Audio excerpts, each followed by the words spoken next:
imagine the father here with his son who starts to have these convulsions. The demon begins to attack him. Saliva's coming out and he's holding his son, saying, Lord, heal him, heal him. And we see what Jesus does. He asks him a question. So tell me, how long has this been happening to him? I don't know. I'll be honest, I don't think I'd be as patient as this guy was, as this dad was. This kid's having this demonic inspired attack, and Jesus begins to ask questions. So how long has this been happening? The thing is this, Jesus was in control the whole time. Jesus wasn't freaked out.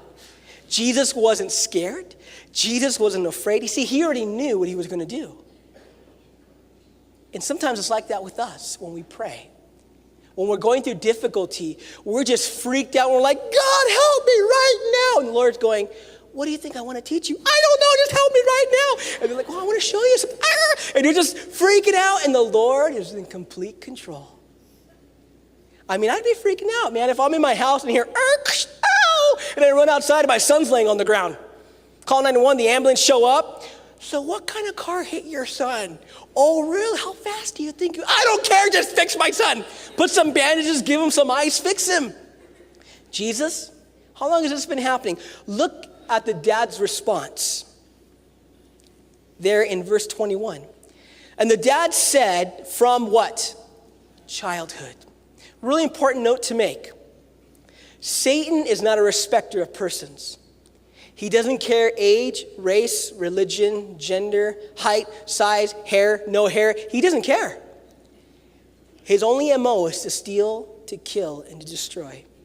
And from this boy's childhood, this family was demonically attacked from a very young age. And how we need to pray for our kids, because the enemy wants to have his way with our kids. And we pray for them. And then he gives a description of what it's been like raising him. Verse 22.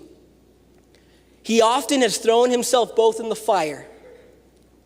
He's often thrown him into the water to destroy him. So picture this as a dad, your son with all these scars, hitting himself with rocks possibly, throwing into the fire, burn marks on his body. They always had to watch him because he tried to drown him. This demon tried to drown him. Imagine living with this weight day after day.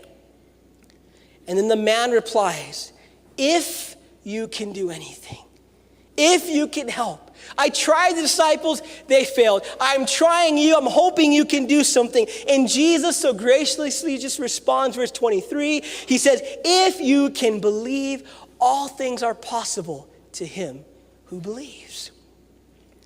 Now, I'm telling you, man, there's probably one of my favorite verses in the Bible, verse 24. Immediately the father of the child cried out and said with tears just streaming down his face, Lord, I believe, but help my unbelief. I believe, but at the same time, Lord, I doubt. So the first thing that we see when disciples came down the mountain that they encountered was what? Demons. The second thing that they're encountering here is what? Doubts.